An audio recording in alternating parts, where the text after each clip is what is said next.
ज़्यादा टफ लगता है। अब ना यार मैं इसके बारे में मिथ एक बर्स्ट करती हूँ। ये चैप्टर जितना लंबा है उतना ही ज़्यादा इजी है। क्यों?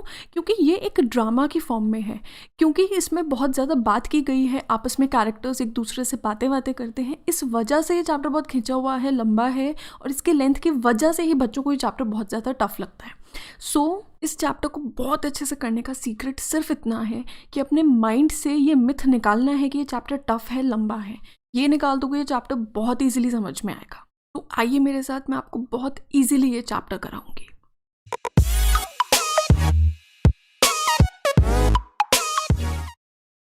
सबसे पहले जानते हैं इसके ऑथर के बारे में। इसके ऑथर का नेम है कॉलिन डेक्स्टर, बट पूरा नाम है इनका Norman Colin Dexter.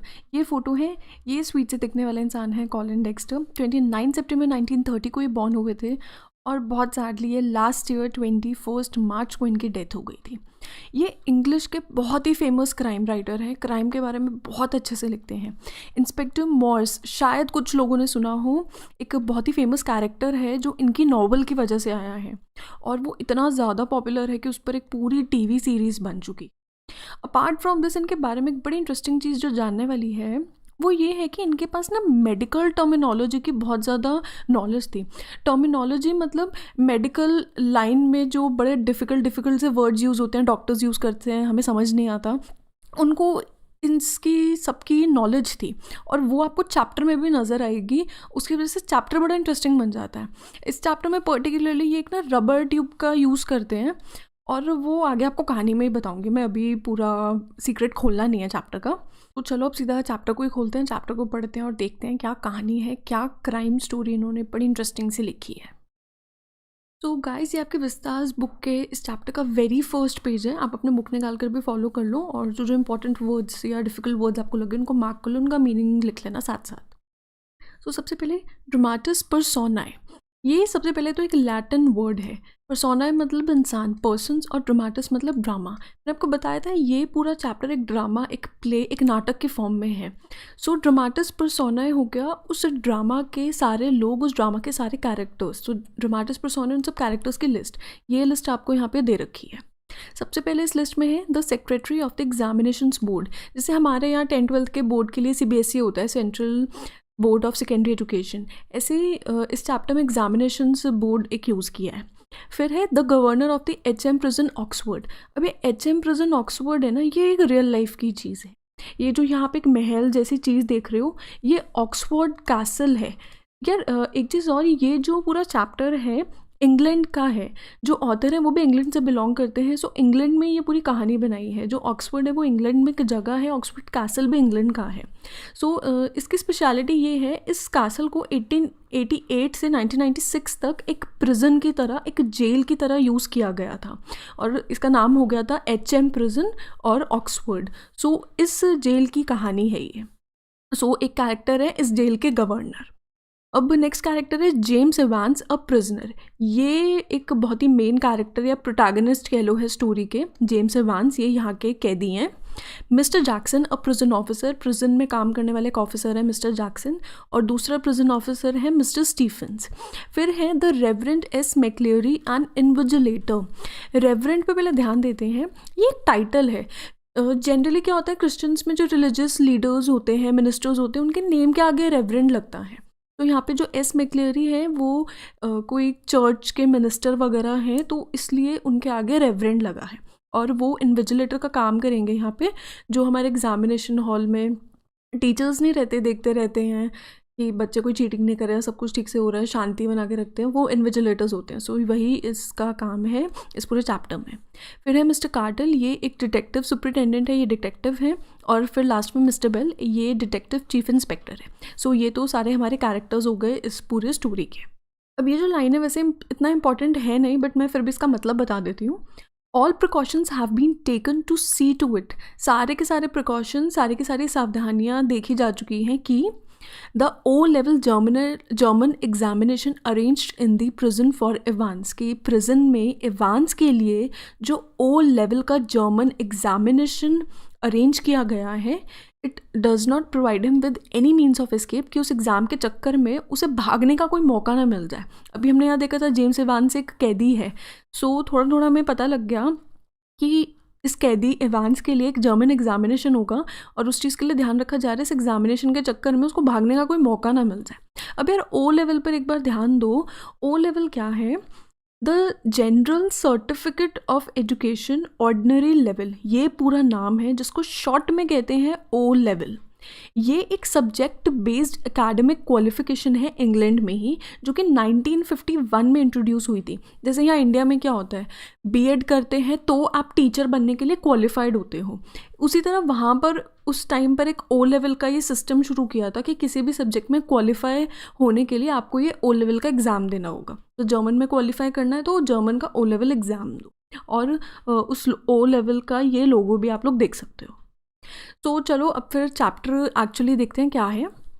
It was in early March when the secretary of the examinations board received the call from Oxford prison. So ये स्टार्टिंग में, मार्च के स्टार्टिंग की बात है कि जो एग्जामिनेशन बोर्ड का सेक्रेटरी था उसको ऑक्सफोर्ड प्रिजन से एक कॉल आया। तो ऑक्सफोर्ड प्रिजन से गवर्नर ने कॉल किया था। अब सेक्रेटरी कॉल उठाते हैं और ये बोलते हैं, it's a slightly unusual request governor, ये थोड़ी अलग सी अजीब सी रिक्वेस्ट है गवर्नर जो आप रिक्वेस्ट कर रहे हो मुझसे, but I don't see why we shouldn't try to help. But मुझे नज़र नहीं आ रहा कि हम क्यों आपकी हेल्प ना करें। Just the one fellow, you से सिर्फ एक ही बच्चा है, आप यही कह रहे हो ना। सो गवर्नर ने कुछ अलग सी रिक्वेस्ट करी है और सेक्रेटरी बोल रहा है कि बड़ी अलग सी रिक्वेस्ट है, पर मुझे ऐसा कुछ लग नहीं रहा कि हमें आपकी हेल्प नहीं करनी चाहिए। ऑफ कोर्स हम हेल्प करने के मूड में हैं, तो सिर्फ एक ही बच्चे की बात है ना। तो अब गवर्नर फिर जवाब दे रहे हैं, दैट्स इट, हाँ हाँ बस यही है। चाप कॉल्ड इवांस, चाप का मतलब है लड़का। जैसे हम यहाँ इंडिया में किसी भी लड़के को इनफॉर्मली बोलते हैं ना, तो ये लौंडा बड़ा ऐसा है, ये लौंडा बड़ा वैसा है। तो वहाँ पे लौंडे के लिए चाप यूज़ होता है इनफॉर्मली किसी लड़के के लिए। सो भाई हाँ, एक ही लड़का है, इवांस नाम है उसका, chap called Evans. Started night classes in O level German last सितंबर। सो अब गवर्नर उसकी कहानी बता रहा है इवांस की कि पिछले सितंबर में ओ लेवल जर्मन के उसने रात के क्लासेस शुरू किए थे, रात में वो पढ़ाई करता था।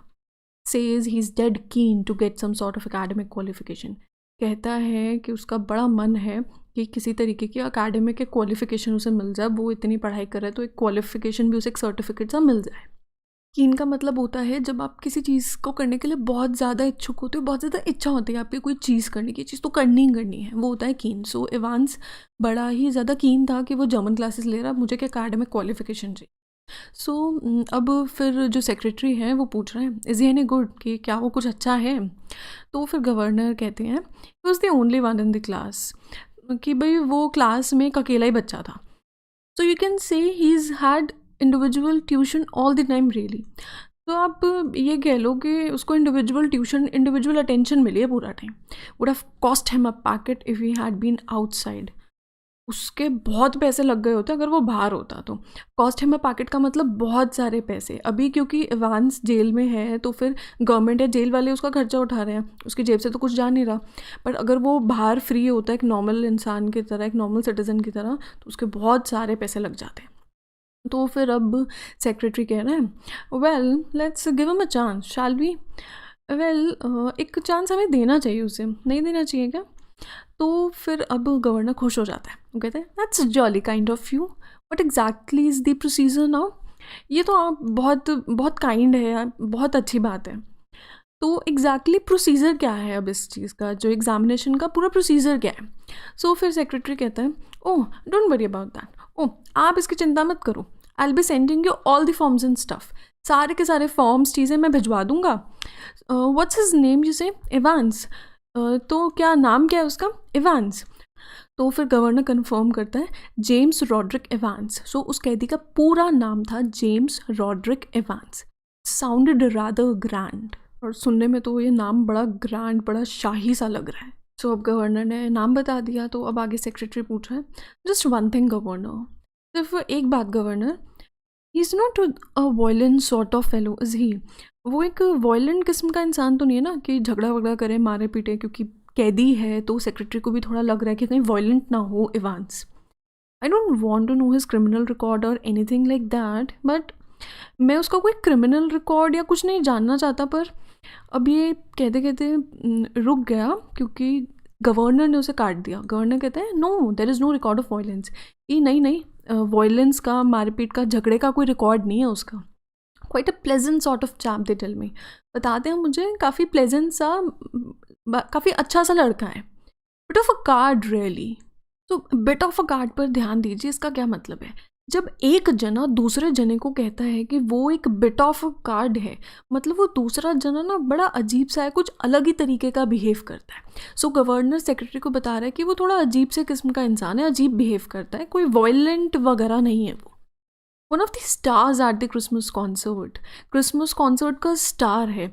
बाहर की कंट्रीज़ में क्रिसमस के टाइम पे ना बड़े अच्छे कॉन्सर्ट होते हैं, म्यूज़िक वगैरह. सो काफ़ी यंगस्टर्स जाके परफॉर्मेंस वगैरह देते हैं. तो गवर्नर कह रहे हैं कि इवांस भी कुछ उसी तरीके का है. कॉन्सर्ट में पूरा एक स्टार था, लोग बड़ा पसंद करते थे उसका concert. Imitations, you know, the sort of thing, Mike Yarwood stuff. तो अब बता रहा है गवर्नर कि वो इमिटेशंस करता था. इमिटेशंस मतलब नकल. जैसे कई बार हम बच्चे अपने स्कूल के टीचर्स की नकल उतारते हैं बाकियों के सामने, तो वैसे ही वो अलग अलग लोगों के इमिटेशंस उतारता था. मेनली तो माइक यावुड की. ये देखो, ये है माइक यावुड.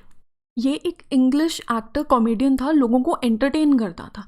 तो इसकी नकल उतारता था इवांस, और क्रिसमस कॉन्सर्ट पे नकल वकल उतारता था. बस इस तरह की ही चीज़ है. गवर्नर ये सब बताता है secretary. No, he is just a congenital kleptomania, that's all. So अब गवर्नर बता रहा है कि कोई वॉयलेंट वगैरह नहीं है, बस थोड़ा सा अजीब है, नकल वकल उतारता है, और बाकी वो सिर्फ एक कंजेनिटल क्लेप्टोमानियक है. कंजेनिटल मतलब कोई चीज़ जो बाय बर्थ हो. अगर किसी छोटे से बच्चे को डायबिटीज़ है और वो बाय बर्थ है उसे, तो वो कंजेनिटल डायबिटिक पेशेंट है. अब क्लेप्टोमानियक का क्या मतलब है. कुछ लोग नहीं होते सनक चढ़ी होती किसी ना किसी चीज़ की. क्लेप्टोमानियक इंसान को चीज़ें चुराने की सनक होती है. भले वो कितने ही पैसे वाले हो, कहीं भी जाएंगे, बस वो आदत, एक लत है कि कुछ ना कुछ अपनी जेब में डाल के लेके जाना है, चोरी करनी है. जैसे यहाँ पर ये बच्चा देख लो, शायद अपनी मम्मी या आंटी के साथ आया हुआ है. यहाँ पे स्टोर में लाइन में इतने सारे ये ट्रक्स लगे हुए हैं. एक ट्रक आप देख सकते हो, इसने अपनी टी शर्ट के अंदर छुपा लिया. सो ये फ़नी सा फ़ोटो है दिखाने के लिए कि कैसे इस बच्चे ने चुरा लिया ये. तो बस इवान से क्लेप्टोमानिया के, कहीं भी जाएगा कुछ ना कुछ जेब में डाल के ले आएगा. एक आदत, एक लत थी उसकी, बस सिर्फ यही था. The governor was tempted to add something else, but he thought better of it. Governor का बड़ा मन किया, बड़ा वो टेम्प्ट हुआ कि वो और कुछ भी बोले, मतलब इवांस के बारे में वो और कुछ भी बोलना चाहता था, पर उसने थोड़ा ढंग से सोच लिया कि सही नहीं होगा बताना. He would look after that particular side of things himself. उन चीज़ों के बारे में वो खुद ही ध्यान रखेगा. तो इवांस के बारे में कुछ ऐसा था जो उसने सेक्रेटरी को नहीं बताया, और उस चीज़ के बारे में वो खुद ही ध्यान रखेगा. Presumably, said the secretary, you can arrange a room where. तो अब सेक्रेटरी कहता है कि मैं मान रहा हूँ कि आप एक कमरा अरेंज कर सकते हो जहाँ पे नो प्रॉब्लम. अब गवर्नर से कहते हैं नहीं नहीं, कोई प्रॉब्लम नहीं है. He is in a cell of his own. वो अपने खुद के एक सेल में है. प्रिजन, एक जेल में जो छोटे छोटे कमरे होते हैं जहाँ पे कैदियों को रखा जाता है, उस एक एक कमरे को ना सेल कहा जाता है. तो जैसे यहाँ ये फोटो में भी आप एक देख सकते हो, ये एक सेल है, एक प्रिजन का कमरा है. सो इवांस का खुद का एक सेल था. If you have no objections, you can set the exam in there. तो गवर्नर आके कह रहा है कि अगर आपको कोई प्रॉब्लम ना हो तो वो वहाँ पे अपना एग्ज़ाम दे सकता है, अपने सेल में ही इवांस अपना एग्ज़ाम दे सकता है. सो फिर सेक्रेटरी कहता है दैट्स फाइन, वो ठीक है. फिर गवर्नर कह रहा है and we could easily get one of the parsons from Saint Mary Mags to invigilate if that's. And हम बड़े आसानी से सेंट मेरी मैग्स, एक कोई जगह या चर्च वगैरह होगा कुछ, वहाँ से हम एक पार्सन को बुलवा लेंगे इन्विजिलेट करने के लिए, उसको देखने के लिए एग्ज़ाम के टाइम पे. अगर आपको फाइन, यस, नहीं नहीं, कोई प्रॉब्लम नहीं है. तो गवर्नर कह रहे कि इवांस को इन्विजिलेट करने के लिए हम एक पार्सन को भी बुला लेंगे. पार्सन हो गया पुरोहित, या फिर क्रिश्चियंस में एक प्रीस्ट. तो हम एक प्रीस्ट या पुरोहित को, पार्सन को बुला लेंगे. तो फिर सेक्रेटरी कहता है हाँ हाँ सही है. They seem to have a lot of parsons there, don't they. उनके वहाँ बहुत पार्सन्स हैं, है नहीं. The two men chuckled good naturedly. तो दोनों वो आदमी हंसने लगे. चकल का मतलब होता है थोड़ा हंसना, दबी हुई हंसी. जैसे ये अंकल आप देख लो यहाँ पे कैसे मुंह पर हाथ रखा हुआ है, थोड़ा अपनी हंसी को दबाने की कोशिश कर रहे हैं. तो ये चकलिंग हो गया. चकल में आप ज़रूरी नहीं है हाथ रखो, बट थोड़ा दबी हुई हंसी होती. तो दोनों हंसने लगे. And the secretary had a final thought. और एक आखिरी थॉट सेक्रेटरी के मन में आया. At least there is one thing, कम से कम एक चीज़ तो है. shouldn't have much trouble keeping him incommunicado, should you? आपको उसको इनकम्युनिकेडो रखने में कोई दिक्कत तो नहीं होगी ना। इनकम्युनिकेडो मतलब कि कोई भी उससे बातचीत ना कर पाए, वो किसी से बातचीत ना कर पाए, कोई कम्युनिकेशन ना हो। The governor chuckled politely once more. Governor फिर हल्का सा हंसा। reiterated his thanks. reiterate होता है कि कोई चीज़ बार बार रिपीटेडली बोलना, चाहे तो क्लैरिफाई करने के लिए या फिर उस पर थोड़ा दबाव डालने के लिए। तो फिर से उसने थैंक यू बोला जैसे बार बार वो बोल रहा था। And slowly cradled the phone, और बहुत प्यार से आराम से उसने फ़ोन रख दिया। जब सेक्रेटरी ने सवाल उठाया कि ऐसा तो आप कर लोगे ना कि वो किसी से बात ना करे, तो इसमें तक गवर्नर हंस पड़ते हैं। तो अंडरस्टूड आंसर है कि हाँ, इसमें तो कोई प्रॉब्लम नहीं होगी, और वो अपना थैंक यू बोलता है और फ़ोन रख देता है। तो यार ये वाला फ़ोन है क्रेडल, तो फ़ोन से समझ में आ रहा है कि फ़ोन का जो रिसीवर है वो उसके फ़ोन के ऊपर रख दिया। पहले ये आपके स्मार्टफोन आईफोन वगैरह तो होते नहीं थे, तो इस तरह के फ़ोन यूज़ होते थे प्रिजन्स में। इनफैक्ट आज भी लैंडलाइंस ही यूज़ होते हैं प्रिजन्स में, स्मार्टफोन्स तो वैसे ऑफिसर्स या पुलिस वालों के पास अलग से। तो इवांस, अब ये सब बात के बाद गवर्नर के मन में बस एक चीज़ चल रही है, Evans. Evans the break, as the prison officers called him. Evans the break, जैसा कि prison officers उसे बुलाते थे। Thrice he had escaped from prison. 3 बार जेल से भाग चुका था। And but for the recent wave of unrest in the maximum security establishments up north, he wouldn't now be gracing the governor's premises in Oxford. ये लंबा सा line इस चैप्टर का बहुत सड़ा हुआ लाइन है। रीज़न बीइंग ये समझ नहीं आता, कन्फ्यूजन होती है कि इवांस ऑक्सफोर्ड में है, कहाँ पे है।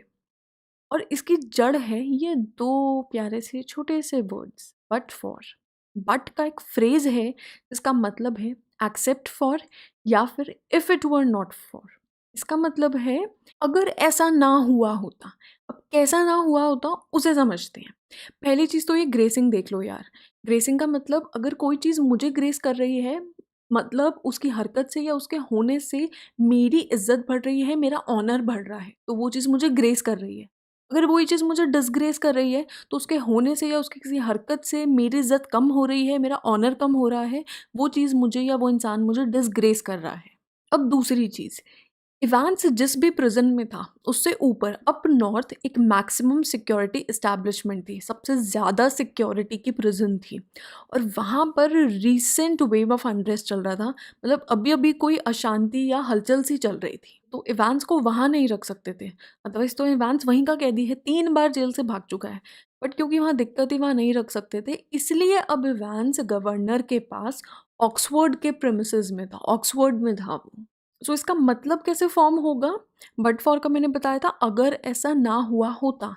सो अगर उस मैक्सिमम सिक्योरिटी इस्टेब्लिशमेंट में वो हलचल ना हुई होती, तो आज इवांस गवर्नर के पास ऑक्सफोर्ड प्रेमिसेस में ना होता, वो गवर्नर को ग्रेस ना कर रहा होता।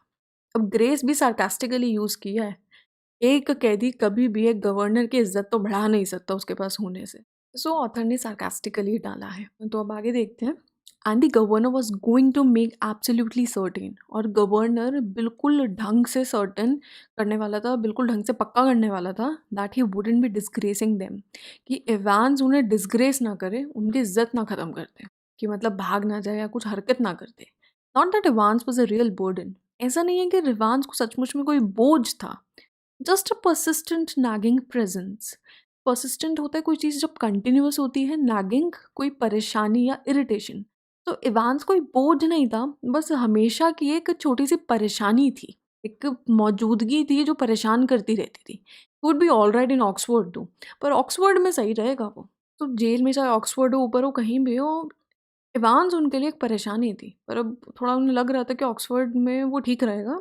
Governor would see to that, governor इस चीज़ का ध्यान रखेगा कि वो सही रहे, would see to it personally, इस चीज़ का पर्सनली ध्यान रखेगा वो।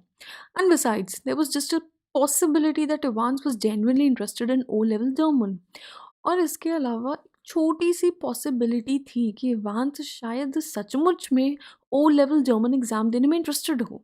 Just a slight possibility, just a very slight possibility. सिर्फ एक छोटी सी आशंका थी, बहुत ही छोटी सी आशंका। At 8:30 PM on Monday 7 June, सोमवार 7 जून रात के 8:30 बजे, Evans German teacher shook him by the hand. Evans के जर्मन टीचर ने वैंस के साथ हाथ मिलाया in the heavily guarded recreational block, एक हेविली गार्डेड रिक्रिएशनल ब्लॉक में। सो इवांस जो जिस जगह पर था वो रिक्रिएशनल ब्लॉक था और बहुत सिक्योरिटी थी वहाँ, बहुत हेविली गार्डेड था। ये जो आप जगह देख रहे हो बॉर्डर टाइप एरिया लग रहे हैं, 4 जवान गार्ड कर रहे हैं, तो ये एक बहुत हेविली गार्डेड एरिया है। तो इवांस का भी कुछ ऐसा ही सीन था। Just across from the D wing, just across मतलब होता है ऑपोजिट, तो वो रिक्रिएशनल ब्लॉक डी विंग के बिल्कुल ऑपोजिट था। तो अभी आगे कॉन्वर्जेशन देखते हैं इवांस और उसके जर्मन टीचर की। क्यूटन clock here Evans.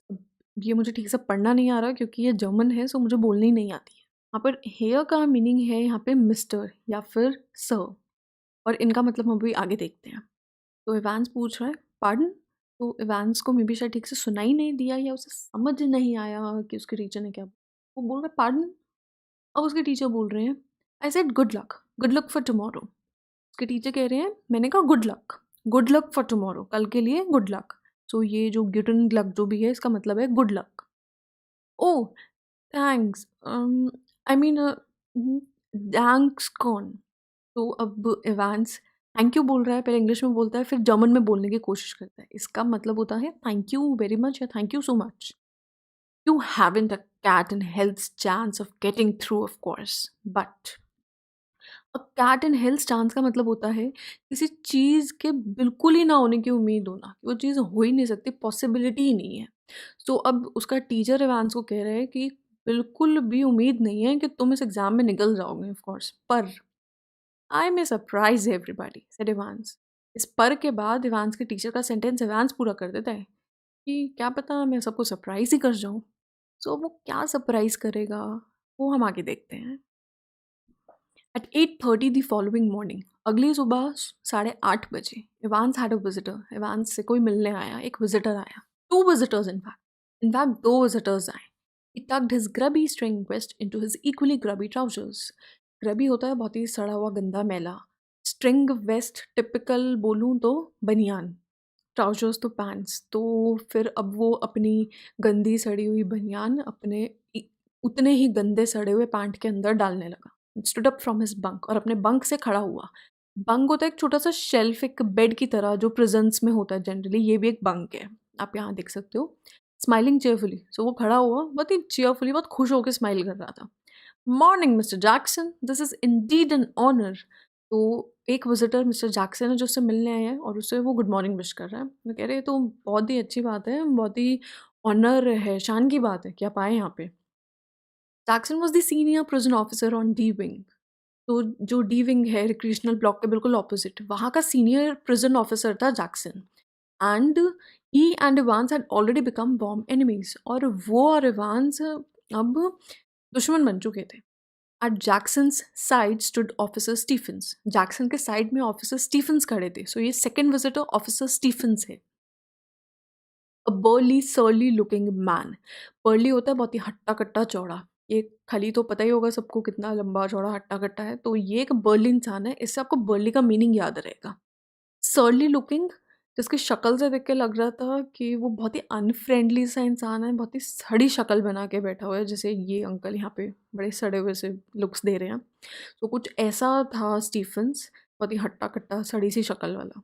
Only recently recruited to the profession, और अभी अभी उसे इस प्रोफेशन में लाया गया था, वो अभी अभी रिक्रूट हुआ था इस पुलिस की नौकरी के लिए। जैक्सन नॉडेड कर्टली, कर्टली होता है बहुत ही ब्रीफली, हल्का सा। तो जैक्सन ने बहुत ही हल्का सा अपना सर हिलाया रूड वे में। अब दुश्मन है और वो गुड मॉर्निंग विश कर रहा है, तो वो गुड मॉर्निंग तो करेगा नहीं, क्या बोलेगा वो, and how is a little Einstein this morning then, और हमारा छोटा सा आइंस्टाइन कैसा है। और टॉन्ट मार रहा है इवांस को कि वो आइंस्टाइन है, कैसा है भाई आइंस्टाइन। यार जैक्सन को भी इवांस पर पूरा पूरा डाउट है कि ये ओ लेवल जर्मन एग्जाम देने में तो इंटरेस्टेड नहीं है, तो इसलिए वो टॉन्ट मार रहे हैं कि भाई आइंस्टाइन कैसा है, आइंस्टाइन इज सुबह। तो इवांस भी कम नहीं है, कह रहा है wasn't he a mathematician Mr. Jackson? I think he was a Jew Mr. Jackson. वो भी कह रहे हैं कि क्या वो एक मैथमेटिशियन नहीं था मिस्टर जैक्सन, मुझे तो लग रहा है वो एक जू था। सबसे पहली चीज़ तो ये जो अजीब से दिखने वाले वर्ड्स, ये ही का शॉर्ट फॉर्म बना के लिखा हुआ है, बट आप पेपर में मत करके आना, ये सिर्फ इस चैप्टर के लिए है और सिर्फ ऑथर को अलाउड है, आपको अलाउड नहीं है। सो ही लिख के आना वरना मार्क्स कटेंगे। अब दूसरी चीज़, जैक्सन ने आइंस्टाइन बोला, पर अब उसे काउंटर कर रहा है इवांस कि आइंस्टाइन तो एक मैथमेटिशियन था और मैं नहीं हूँ, और आइंस्टाइन एक ज्यू था और मैं ज्यू भी नहीं हूँ। तो बेसिकली और सड़ाने की कोशिश कर रहा है जैक्सन को इवांस। और ये जो ज्यू है, ज्यूइश कल्चर के, ज्यूइश रिलीजन के लोगों को ज्यू बोलते हैं। इवांस फेस वॉज अनशेवन, इवांस का फेस बहुत ही अनशेवन था, दाढ़ी मूछ हुआ था, सड़ा हुआ सा था जैसे इसका है यहाँ पे। And he wore a filthy looking red and white bobble hat upon his head. उसने अपने सर पर एक सड़ी सी दिखने वाली, फिल्थी लुकिंग, बहुत गंदी सड़ी दिखने वाली रेड और वाइट कलर की बॉबल हैट पहनी हुई थी। बॉबल हैट होती है ये, यहाँ पर देख लो। Give me a chance mister Jackson, I was just going to shave when you burst in. एक मौका तो दो मिस्टर जैक्सन, मैं शेव ही करने वाला था जैसे ही आप घुस आए। ये गोइंग अजीब सा लिखा है, बट ये गोइंग है, आपको पूरा लिखना है पेपर में। Which reminds me, Jackson turned his eyes on Stephens.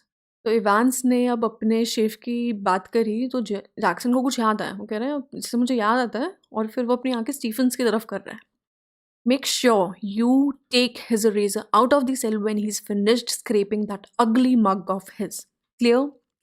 तो अब वो स्टीफन्स को कह रहा है कि जैसे ये अपना बदसूरत सा चेहरा, मग होता है, इनफॉर्मल वे में चेहरे को मग कहते हैं।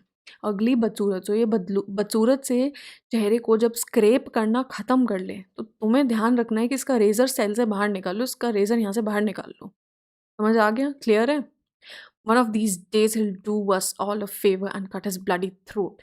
एक दिन ये हम पर एहसान करेगा और अपना गला खुद ही काट लेगा। तो जैक्सन सड़ चुका है और आप देख ही सकते हो क्या बोल रहा है वो। For a few seconds, Evans looked thoughtfully at the man standing a ramrod straight in front of him. कुछ पल के लिए एवांस बड़े ध्यान से उसके सामने खड़े उस इंसान को देखता रहा जो बिल्कुल सीधा खड़ा हुआ था, रैमरॉड स्ट्रेट। यार ये जो अंकल के हाथ में गन है, राइफल पुराने ज़माने की, के ऊपर ये लंबी सी चीज़ देखो, ये होता है रैमरॉड। ये इस गन को साफ़ करने के काम आता है या लोड करने के काम आता है। तो इस तरीके से वो इवांस के सामने वाला इंसान खड़ा हुआ था, रैमरॉड स्ट्रेट। तो इवांस देख रहा था बड़े ध्यान से। क्या देख रहा था? A string of second world war medals proudly paraded over his left breast pocket. Second world war के मेडल्स सारे एक साथ लेफ्ट ब्रेस्ट पॉकेट पर लगे हुए थे, बड़े प्राउडली परेड कर रखे थे, बड़े प्राउडली दिखा रखे थे। आर्मी ऑफिसर्स की यूनिफॉर्म पर जनरली होता है कि बहुत सारे वॉर मेडल्स लगे होते हैं। तो इवांस उन्हें बड़े ध्यान से देख रहा था। फिर बोलता है, mister Jackson, was it you who took my nail scissors away? ओ मिस्टर जैक्सन से सवाल कर रहा है कि मिस्टर जैक्सन, क्या आप थे जिन्होंने मेरे नेल सिजर्स ले लिए? नेल सिजर्स होते हैं ये छोटे से सिजर्स, नेल्स काटने के काम आते हैं। Evans had always worried about his hands. Evans को हमेशा अपने हाथों की चिंता रहती थी। एक हाथों की साफ सफाई के इवांस को रहता था। और अब क्योंकि मिस्टर जैक्सन ने स्टीफन्स को बोला है कि इसका रेजर निकाल लेना, तो अब इसलिए इवांस पूछ रहा है कि आप थे जिन्होंने मेरा नेल सिजर्स ले लिए।